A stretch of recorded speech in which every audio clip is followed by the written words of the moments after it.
Good morning, I am Ankit Kumar, a D Pharm student pursuing in HGA College of Pharmacy. Today, we will try to understand nervous system briefly. So, without wasting the time, let's get to the board. What do you mean by nervous system? First, we will try to understand what is nervous system. आखिर nervous system होता क्या है? Nervous system is the communicating and controlling system in our body. जब हम बात करें nervous system की, तो नर्वस सिस्टम उस सिस्टम को कहते हैं जो हमारे बॉडी में डिफरेंट ऑर्गन्स एक दूसरे से कम्युनिकेट करने के लिए यूज़ करते हैं. इसे हिंदी में हम एक संचार और नियंत्रण की तंत्रिका भी कहते हैं. चलिए समझते हैं आगे नर्वस सिस्टम कितने पार्ट्स में डिवाइडेड है और हमें इसके बारे में क्या क्या जानना ज़रूरी है. अगर मैं बात करूँ नर्वस सिस्टम की, तो नर्वस सिस्टम बेसिकली 2 पार्ट्स में डिवाइडेड है. अगर मैं नर्वस सिस्टम की बात करूं तो नर्वस सिस्टम जो हमारे बॉडी में नर्वस सिस्टम प्रेजेंट है, नर्वस सिस्टम हमारे बॉडी में 2 पार्ट्स में डिवाइडेड है. पहले पार्ट की अगर मैं बात करूं, पहले टाइप की, तो जिसे हम कहते हैं CNS. सब बता रहा हूं मैं, CNS और PNS. ये दूसरा पार्ट है उसे कहते हैं हम PNS.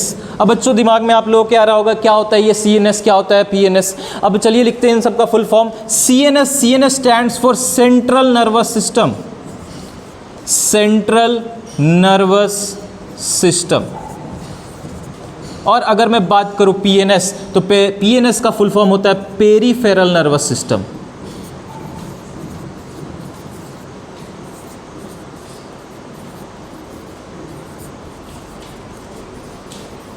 अब जानते हैं कि होता क्या है एक्चुअली में ये सेंट्रल नर्वस सिस्टम और ये पेरिफेरल नर्वस सिस्टम.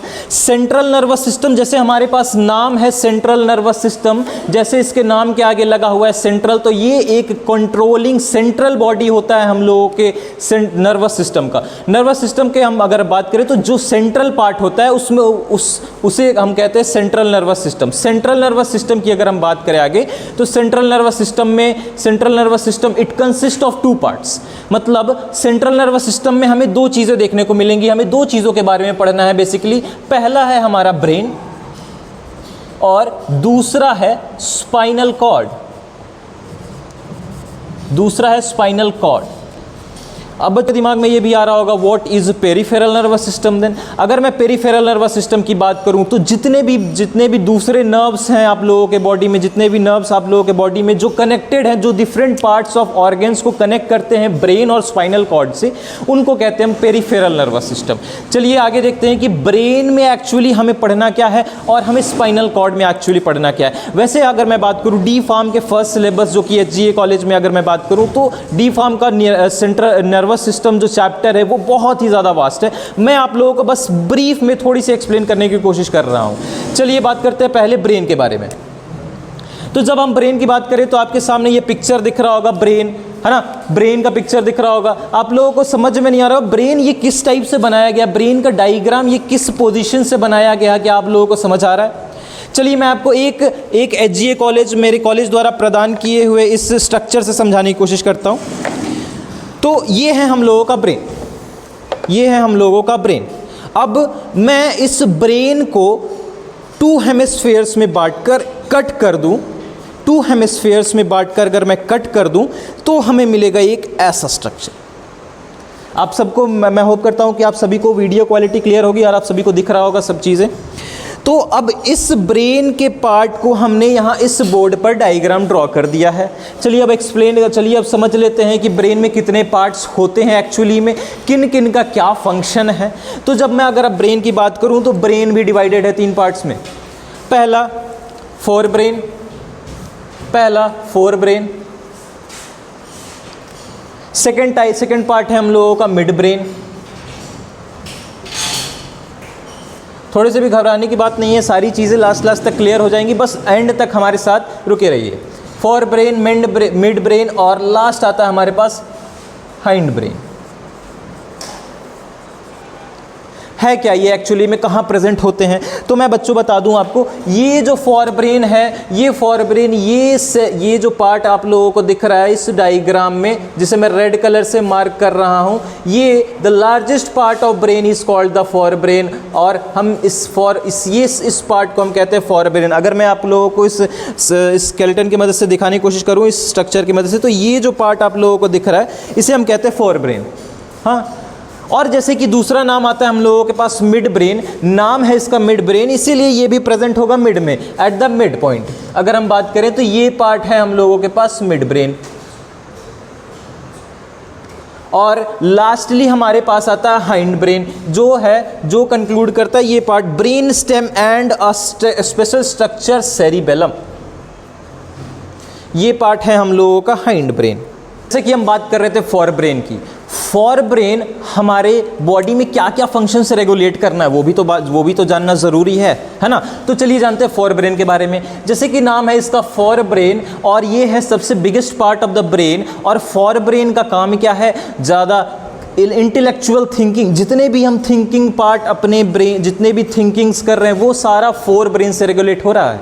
जितनी भी आप चीज़ें पढ़ रहे हैं, जितनी भी चीज़ें आप देख रहे हैं, वो सारी थिंकिंग आपके फोर ब्रेन के द्वारा की जा रही है।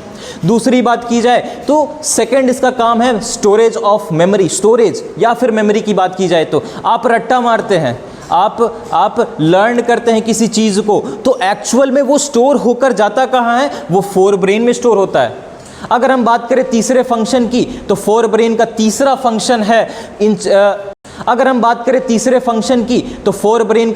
फंक्शन है इमोशंस। आप जो अपने एक्चुअल जो टीनेज में हैं, आपको बहुत सारी फीलिंग्स का, आप लोगों को पता होगा, बहुत सारी फीलिंग्स आप लोगों के दिमाग में आती होंगी, बहुत सारे फीलिंग्स को आप फील कर पाते होंगे, है ना। इमोशनल, लव एंड एक्सेट्रा, जितने भी टाइप्स की फीलिंग है वो आपके फोर ब्रेन द्वारा कंट्रोल किया जाता है। समझ रहे हैं आप बात को। अब आते हैं दूसरे पार्ट की तरफ, बिना झटमटाए हुए आते हैं दूसरे पार्ट की तरफ, जिसका नाम है मिड ब्रेन। जैसा इसका नाम है मिड ब्रेन, तो ये प्रेजेंट होगा मिड में। मिड ब्रेन यानी कि बीच में, मिड नाम ही है भाई, मिड ब्रेन यानी कि बीच वाले ब्रेन के बीच वाले पार्ट को कह दिए हम लोग मिड ब्रेन। ये वाला जो आप पार्ट देख रहे हैं इसे कहते हैं मिड ब्रेन। हाँ, अब मिड ब्रेन का क्या फंक्शन है, मिड ब्रेन जो है हम लोगों के इनवॉलेंट्री एक्शंस को कंट्रोल करने में हेल्प करता है। इनवॉलेंट्री एक्शंस माने क्या, इनवॉलेंट्री एक्शंस मतलब जो भी फंक्शंस आप खुद से रेगुलेट नहीं कर सकते। एग्जाम्पल ले लीजिए आप हार्ट बीट का, हार्ट बीट क्या आप खुद से रेगुलेट कर सकते हैं? क्या आप कह सकते हैं कि हार्ट बीट 2 मिनट के लिए रुक जाओ? हाँ, ऐसा क्या हो सकता है? नहीं। हार्ट बीट की जब हार्ट बीट की हम बात करें, या फिर हम बात करें ब्रीदिंग रेट की, या फिर हम बात करें ब्रीदिंग यानी कि सांस लेने की, ये सारे सेमी इनवॉलेंट्री फंक्शंस है जो कि हमारे मिड ब्रेन द्वारा कंट्रोल होता है। और जब हम बात करें हिंड ब्रेन की, लास्ट आता है हम लोगों के पास हिंड ब्रेन। अच्छा, हिंड ब्रेन स्टार्ट करने से पहले मैं एक और बात बता दूं कि फोरब्रेन तो हम लोगों के biggest part of the brain यानी कि largest part of the brain हम कह सकते हैं इसे। और मिड ब्रेन की जब बात की जाए तो ये है हम लोगों का सबसे smallest part of the brain. Smallest part of the brain exam में आता है, बहुत सारे क्वेश्चंस में हम लोग देखेंगे which part of brain is the smallest part, है ना। तो उसमें हम लोगों को बेझिझक लिख कर आना है मिड ब्रेन। अब जब हम बात करें हिंड ब्रेन की, तो हिंड ब्रेन हमारे कंट्रोल्स, एक्शंस को कंट्रोल करता है। हाँ, कौन से एक्शंस रेगुलेट करता है? हमारे वॉलेंटरी फंक्शंस को रेगुलेट करता है, हमारे प्रिसिजन को रेगुलेट करता है, अगर हम हिंड ब्रेन में बात करें तो एक पार्ट आता है हमारे पास जिसे कहते हैं हम सेरिबेलम। अब कुछ जरा मैं दिखा दूं सेरिबेलम, ये ब्राउन सा पार्ट, ब्राउन कलर का पार्ट आप लोगों को दिख रहा होगा, है ना, इसे ही कहते हैं सेरिबेलम। सेरिबेलम क्या करता है बच्चों? सेरिबेलम आपके वॉकिंग के, आपके जितने भी आपके दूसरे एक्शंस है, फिजिकल एक्शंस है, उनको कंट्रोल करता है कौन? Hind brain. चलिए, हमने ब्रीफ में जान लिया फोरब्रेन, मिड ब्रेन और हिंड ब्रेन के बारे में। अगर आप इसके बारे में और डाइवर्सली जानना चाहते हैं तो ज्वाइन कीजिए हमें HGA कॉलेज ऑफ फार्मेसी और चूज़ कीजिए अपना as a profession, as a pharmacy. चलिए आगे बढ़ते हैं। ब्रेन के बारे में जानने के बाद हम आते हैं स्पाइनल कॉर्ड के पास।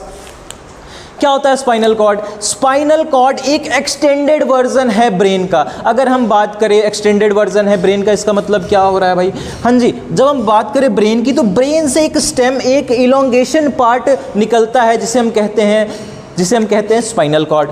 स्पाइनल कॉर्ड, अब बहुत लोगों के दिमाग में आ रहा होगा जो हम लोगों के पीछे पड़ा हुआ है बोनी स्ट्रक्चर, उसे कहते होंगे स्पाइनल कॉर्ड, लेकिन ये सरासर गलत है। स्पाइनल कॉर्ड उस बोनी स्ट्रक्चर के अंदर प्रेजेंट होता है। उस बोनी स्ट्रक्चर को हम कहते हैं वर्टिब्रल कॉलम। हाँ, तो इसमें कंफ्यूज नहीं होना है कि वर्टिब्रल कॉलम किसे कहते हैं और स्पाइनल कॉर्ड किसे कहते हैं।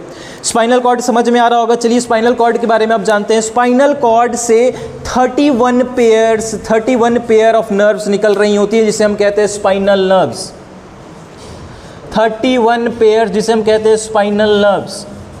अब आप लोगों के दिमाग में कुछ और भी सवाल आ रहे होंगे कि जब स्पाइनल कॉर्ड से 31 पेयर ऑफ नर्व्स निकल रही हैं तो क्या ब्रेन से कोई पेयर ऑफ नर्व्स नहीं निकल रही होंगी? तो बच्चों, आप लोगों का जवाब, आप लोगों का जो दिमाग का क्वेश्चन है बहुत ही ज़्यादा सही है। अगर हम बात करें ब्रेन की तो ब्रेन में भी 12 पेयर ऑफ नर्व्स प्रेजेंट होती हैं जिन्हें हम कहते हैं क्रेनियल नर्व्स, जिसे हम कहते हैं क्रेनियल नर्व्स, है ना, जिसे हम कहते हैं क्रेनियल नर्व्स। अब जैसे ब्रेन में नाम आ रहा है क्रेनियल, स्पाइनल कॉर्ड में से 31 पेयर ऑफ स्पाइनल नर्व्स निकल रही हैं, यानी इसे हम कह दिए स्पाइनल नर्व्स। अब हम इस वीडियो को कंक्लूड करते हुए एक चीज़ लास्ट में हम देख कर जाएंगे कि हमारा जो इतना इंटेलेक्चुअल पार्ट है, ये जो बहुत ही ज़्यादा इंपॉर्टेंट सा पार्ट है हम लोगों के बॉडी में, इसको प्रोटेक्शन करने के लिए कौन कौन सी चीज़ें प्रेजेंट होती हैं। तो जब अगर हम बात करें तो हम सबको दिमाग में, सबके दिमाग में प्रेजेंट होगा, सबको पता होगा कि हाँ भाई, हाँ ये क्या बता रहे, स्कल नाम का एक बोन होता है, एक बोनी स्ट्रक्चर होता है जो ब्रेन को प्रोटेक्ट करके रखता है। तो क्या इतना ही जानना हमारे लिए आवश्यक है?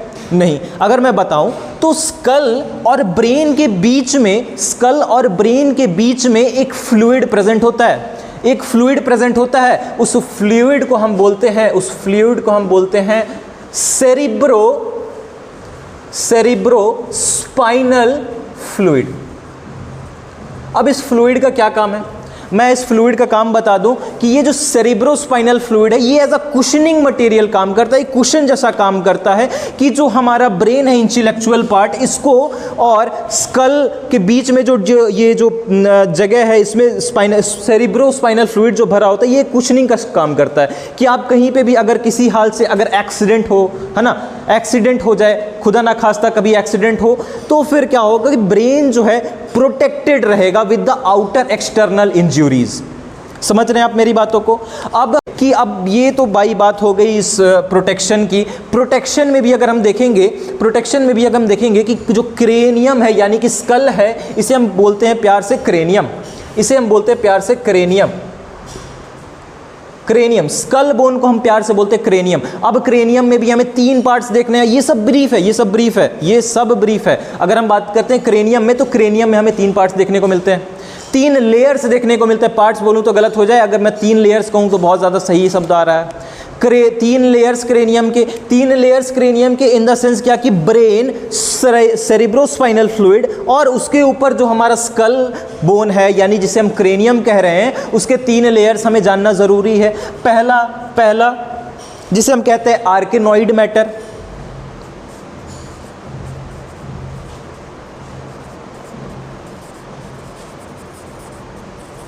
दूसरा नाम आ रहा है हमारे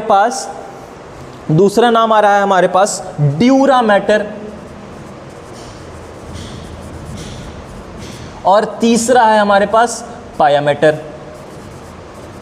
तो इन तीनों नामों को आप लोगों को याद रखना है कि जो क्रेनियम हम लोगों का बना हुआ है वो 3 लेयर से बना हुआ। पहला है आर्केनॉइड मैटर, दूसरा जो बीच का पार्ट है उसे हम कहते हैं ड्यूरा मैटर, और लास्ट जो 3rd लेयर है जिसे हम कहते हैं पाया मैटर। और ये जो पाया मैटर है, यही कॉन्टैक्ट में रहता है किसके? सेरिब्रोस्पाइनल फ्लूइड के। आज के लिए बस इतना ही। दोबारा मिलते हैं आपसे HGA कॉलेज ऑफ फार्मेसी के दूसरे वीडियो में।